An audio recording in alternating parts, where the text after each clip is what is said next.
We are living in a police state, a dictatorship, and an Orwellian nightmare. One consequence of living in a police state is that almost everything you want to do will be illegal. As a case in point, witness the current medical martial law and the endless, ridiculous rules you have to obey. If you think these restrictions on your freedoms will be relaxed, you're wrong. Governments never relinquish power once they have attained it. Most of you listening now are criminals, and you probably don't even know it. This is why, to avoid arrest and detention, you need to have what in spycraft parlance is called a legend or a cover story. A cover story is a pre-rehearsed, plausible explanation that you would offer police and other authority figures for why you are where you are and what you are doing there. For example, if you are having a meeting with your survival team or militia and you were suddenly raided by the police, what would everyone's excuse be for being there?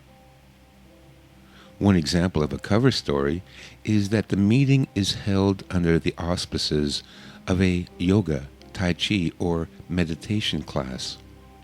Every person attending has the same cover story and a plausible and legal excuse for being in attendance.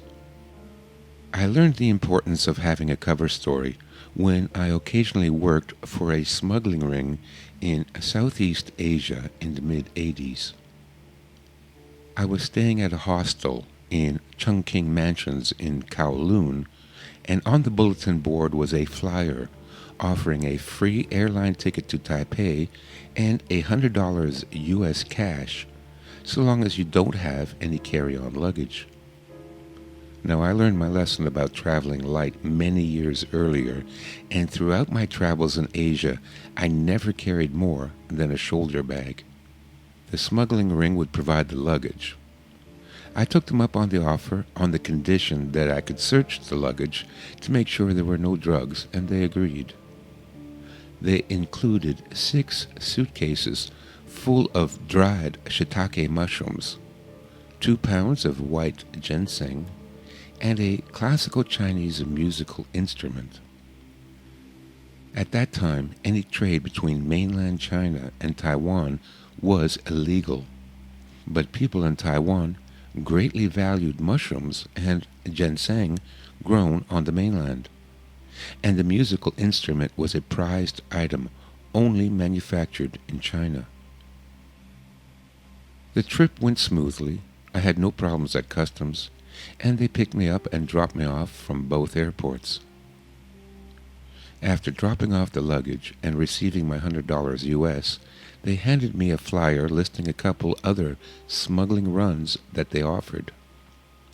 When entering Taiwan, you were issued a 2-month visa that could be renewed twice, and then after that, you would have to apply for a visa again from outside the country.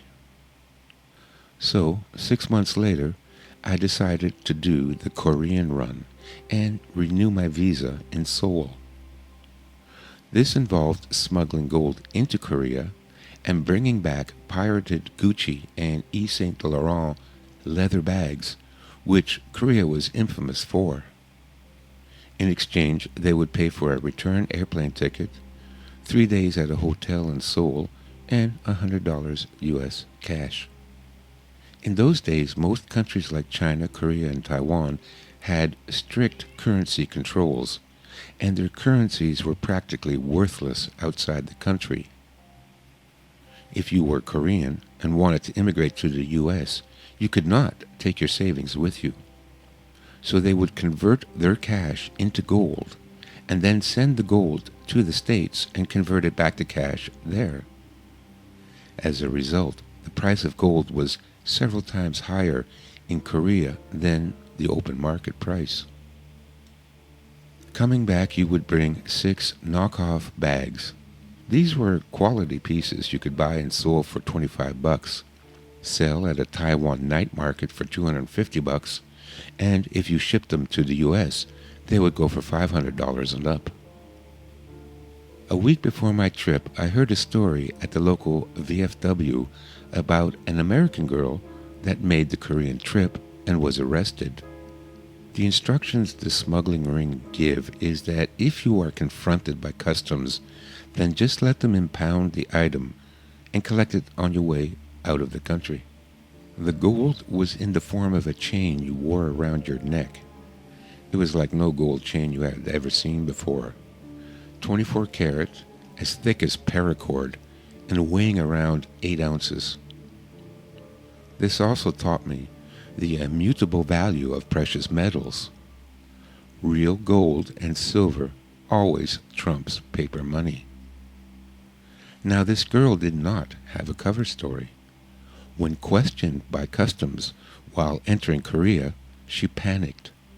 She confessed everything, that she was paid by a Chinese smuggling ring to smuggle the gold into Korea. Well, if you confess, then you are going to jail. The U.S. Embassy intervened and arranged for her to be under house arrest at the U.S. Embassy. She was there for a month before being deported back to the States. Not a great way to end your vacation. This is why you always need a cover story. I had no problem with customs going into Korea, but coming back into Taiwan, a customs officer wanted to know why I had 6 Gucci bags.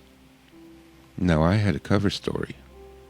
I told him one was for my wife, one for my mother-in-law, and one for my sister. Then I paused. I acted conspiratorially, looking side to side to see if anyone else was listening. Then I moved in close to the officer, and I told him the other 3 were for my girlfriends. I gave him a wink. Well, the customs officer started laughing and waved me through the gate. As I went through, I looked back at him, and he gave me a thumbs up and a wink. You see, wealthy Chinese businessmen routinely had a wife and several mistresses they called Xiao Tai Tais. That I had a wife and 3 girlfriends meant to the Chinese customs agent that I was a successful businessman. My cover story took me from suspected smuggler and criminal to successful playboy hero. This is why you need a cover story, to obfuscate and distract from your criminal behaviors, and if possible, put you into a favorable light.